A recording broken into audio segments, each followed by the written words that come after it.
La teoría de los gigantes en la antigüedad. Antes de que existiera la escritura, antes de que existieran los imperios, antes de que los humanos supieran que la Tierra era redonda, ya existían las historias, y en casi todas ellas aparecía lo mismo. Seres de una talla imposible, criaturas que hacían que los hombres parecieran insectos, entidades a medio camino entre lo humano y lo divino. No hablamos de una sola cultura, no hablamos de un solo continente. Hablamos de Mesopotamia, de Grecia, de Israel, de Escandinavia, de las selvas de Mesoamérica, todos ellos separados por miles de kilómetros y miles de años, contando exactamente la misma historia.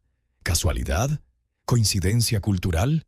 ¿O el eco distorsionado de algo que realmente ocurrió? Eso es lo que vamos a investigar hoy. Y te advierto desde el principio, cuanto más profundizas en este misterio, más difícil se vuelve ignorarlo. El patrón que no debería existir. ¿Por qué todas las civilizaciones antiguas imaginaron lo mismo? Los académicos tienen un nombre para cuando culturas separadas desarrollan las mismas ideas sin contacto entre sí. Lo llaman convergencia cultural. La teoría dice que, ante los mismos problemas, el ser humano tiende a encontrar las mismas soluciones. Tiene sentido para muchas cosas. Para el fuego, para la agricultura, para la rueda. Pero, ¿para los gigantes? Eso ya es más difícil de explicar. Porque no se trata solo de seres grandes. Se trata de patrones concretos y sorprendentemente similares. En casi todas las mitologías antiguas, los gigantes aparecen antes que los humanos. Son seres del origen, del caos primordial, entidades que existían cuando el mundo aún no tenía forma. En casi todas, los gigantes son derrotados, ya sea por dioses, por héroes o por la astucia humana. Su derrota marca el comienzo de la civilización tal como la conocemos. Y en casi todas, queda algo de ellos. Una montaña, un mar, un desierto, como si el mundo entero fuera el cadáver de algo anterior. Ese patrón aparece en culturas que nunca tuvieron contacto entre sí. Y eso, honestamente, no tiene una explicación sencilla. Grecia, la gigantomaquia. Empecemos por donde la mitología occidental tiene sus raíces más profundas, la antigua Grecia. Para los griegos, los gigantes no eran simplemente criaturas grandes, eran una categoría cosmológica, una fuerza del universo. Nacieron de la sangre de Urano, el dios del cielo primordial, cuando fue mutilado por su hijo Cronos. Esa sangre cayó sobre Gea, la tierra, y de esa mezcla de cielo herido y tierra fértil nacieron los gigantes, seres de fuerza descomunal, con serpientes en lugar de piernas, según algunas versiones, con la ferocidad del caos en lugar de la razón del orden, y desafiaron al Olimpo. La batalla que siguió, la gigantomaquia, fue tan brutal y tan significativa para los griegos que la esculpieron en frisos de mármol que han sobrevivido 2000 años. El friso del altar de Pérgamo es uno de los más impresionantes que existen. Escenas de una violencia cósmica. Dioses y gigantes enredados en un combate que parece no tener fin. ¿Por qué los griegos le dedicaron tanto arte, tanta poesía, tanto esfuerzo intelectual a esta batalla? Porque para ellos no era solo un mito. Era la explicación de por qué existe el orden. De por qué los humanos podemos vivir en ciudades, en leyes, en civilización. Porque antes de todo eso, hubo algo que tuvo que ser vencido. Los Nefilim y la Biblia, Génesis 6:4. Una de las frases más cortas y más misteriosas de la Biblia. Si los textos griegos son elaborados y detallados, el texto bíblico hace lo contrario, va directo al grano. Los Nefilim estaban en la tierra en aquellos días. Punto y seguido. Sin explicación, sin contexto, como si el autor asumiera que el lector ya sabía perfectamente de qué estaba hablando. Ese detalle tan pequeño es en realidad enorme, porque significa que para el público original de ese texto, los Nefilim no necesitaban presentación. Eran tan conocidos que nombrarlos era suficiente. ¿Quiénes eran exactamente? Aquí es donde los estudiosos llevan siglos discutiendo. La traducción más directa de la palabra hebrea Nefilim es los que cayeron o los que hacen caer. Algunas tradiciones los ven como hijos de ángeles y mujeres humanas, una mezcla imposible de lo divino y lo terrenal. Seres que no pertenecían del todo a ningún mundo. Otras tradiciones los interpretan como guerreros de estatura excepcional, reyes y caudillos de una era olvidada. Y luego está Goliat, un guerrero filisteo que, según el relato bíblico, medía casi 3 metros de altura. Derrotado no por un ejército, sino por un pastor adolescente con una honda y una piedra. Ese contraste, el gigante invencible frente al niño sin armadura, no es solo drama narrativo, es un mensaje.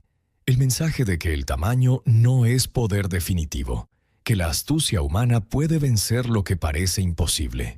Pero también nos deja una pregunta.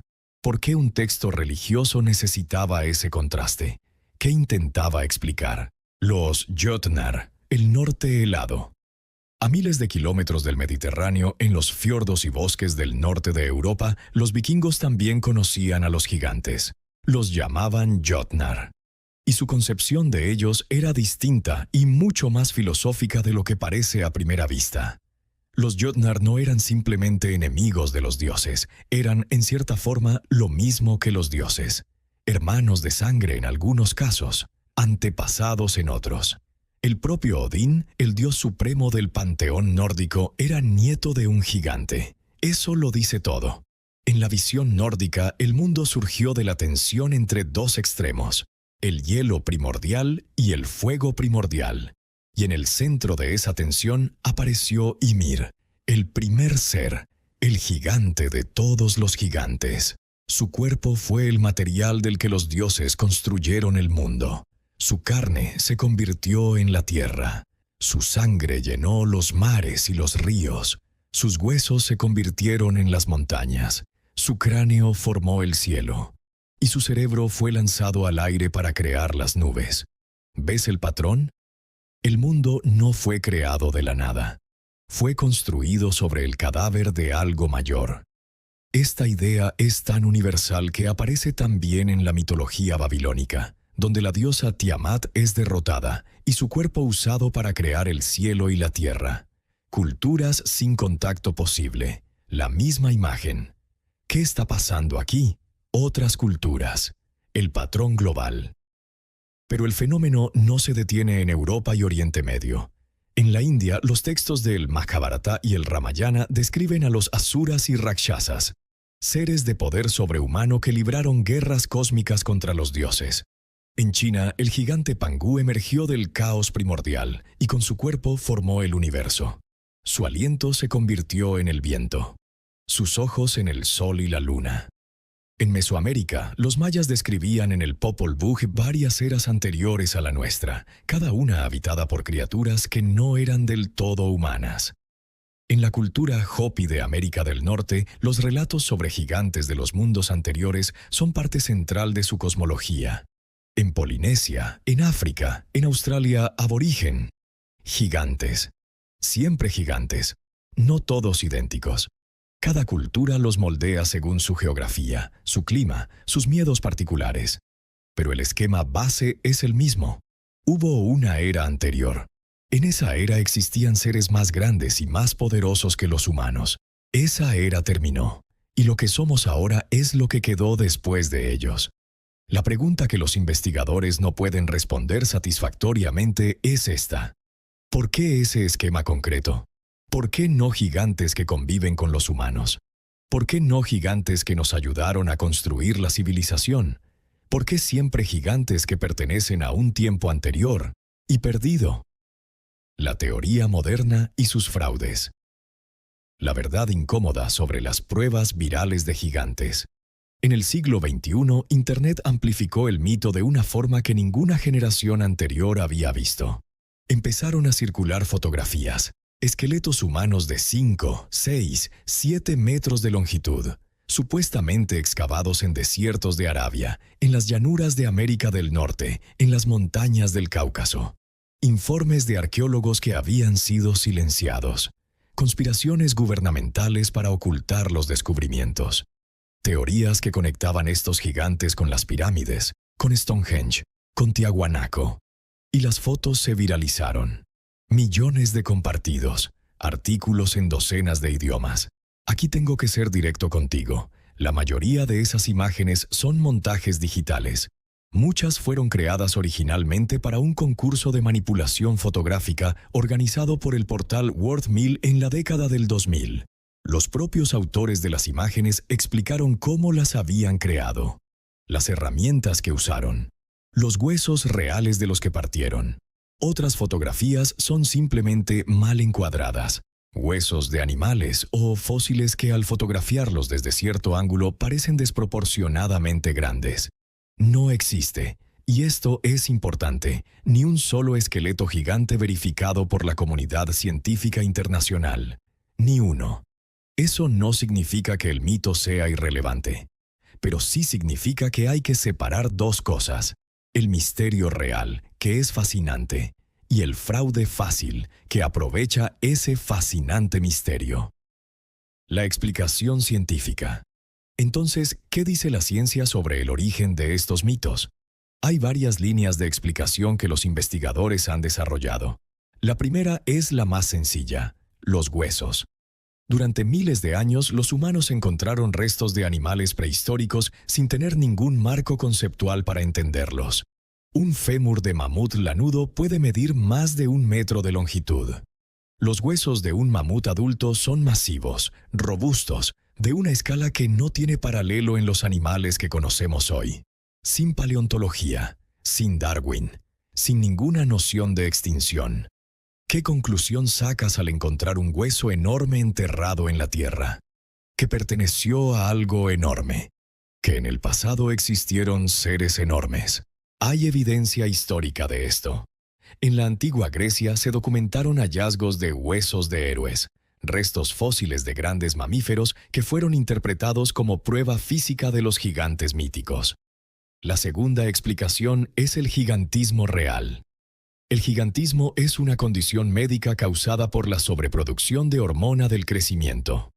Robert Wadlow, nacido en Illinois en 1918, alcanzó los 2,72 metros antes de morir con 22 años. En su época, la gente que lo veía lo describía como algo casi sobrenatural. En un mundo sin medios de comunicación, sin fotografías, sin registros médicos, una persona así se convertía en leyenda en cuestión de décadas. Y con el paso de generaciones, la leyenda crecía. La tercera explicación es psicológica. Los gigantes representan lo que escapa al control humano. La naturaleza salvaje, las tormentas, los terremotos, las epidemias, todo aquello que hacía que la vida humana pareciera pequeña e insignificante. Proyectar esas fuerzas en seres humanoides pero enormes es una forma de darles nombre, de hacer comprensible lo incomprensible, el verdadero misterio sin resolver. Incluso si los gigantes nunca existieron, el misterio no desaparece, solo cambia de forma. Aquí es donde la historia se pone realmente interesante, porque todas las explicaciones científicas que acabamos de ver son razonables, son lógicas, son defendibles, pero ninguna de ellas responde por completo a la pregunta original. ¿Por qué el mismo patrón narrativo en culturas sin contacto? Que los humanos encuentren huesos de mamut y los malinterpreten tiene sentido, pero eso no explica por qué los mamuts y los gigantes comparten el mismo rol mítico en culturas que ni siquiera sabían de la existencia de los mamuts. Que personas con gigantismo existieran e inspiraran leyendas tiene sentido, pero eso no explica por qué los gigantes míticos son siempre seres del origen, nunca contemporáneos. La explicación psicológica de proyectar el miedo en figuras enormes tiene sentido, pero eso no explica por qué esas figuras siempre pertenecen a un pasado específico, no al presente. Algunos investigadores proponen una explicación alternativa que merece consideración: la memoria colectiva. La idea de que ciertos eventos tan impactantes que quedan grabados no solo en los textos, sino en la estructura misma de cómo los humanos contamos historias. El fin del Pleistoceno hace unos 10.000 años fue un periodo de extinción masiva. Los megafaunos, los grandes animales, desaparecieron en un tiempo relativamente corto. El nivel del mar subió drásticamente con el deshielo. Civilizaciones enteras que vivían en zonas costeras quedaron sumergidas. Podría ser que el recuerdo de ese mundo perdido, distorsionado por miles de años de transmisión oral, se convirtiera en el mito de la era de los gigantes. No es una teoría probada, pero tampoco es descartable. No sabemos si los gigantes existieron. Esa es la verdad más honesta que puedo darte, pero sí sabemos algo igual de poderoso. Durante al menos 10.000 años, los seres humanos miraron hacia atrás y creyeron haber visto algo, una sombra, una huella, un recuerdo, de un mundo anterior al nuestro, más grande, más violento, más antiguo. Y esa creencia, ese impulso colectivo de imaginar gigantes en el origen de las cosas, dice algo profundo sobre lo que somos. Somos la especie que necesita saber de dónde viene, que no puede vivir sin un origen, que convierte lo que no entiende en historia. Quizá los gigantes nunca existieron, o quizá solo olvidamos cómo mirarlos. Si este vídeo te hizo pensar, o si tienes una teoría propia sobre los gigantes, déjala en los comentarios. Me encanta leer lo que piensas. Y si quieres seguir explorando los misterios que la historia oficial no termina de explicar, ya sabes lo que toca. Suscríbete.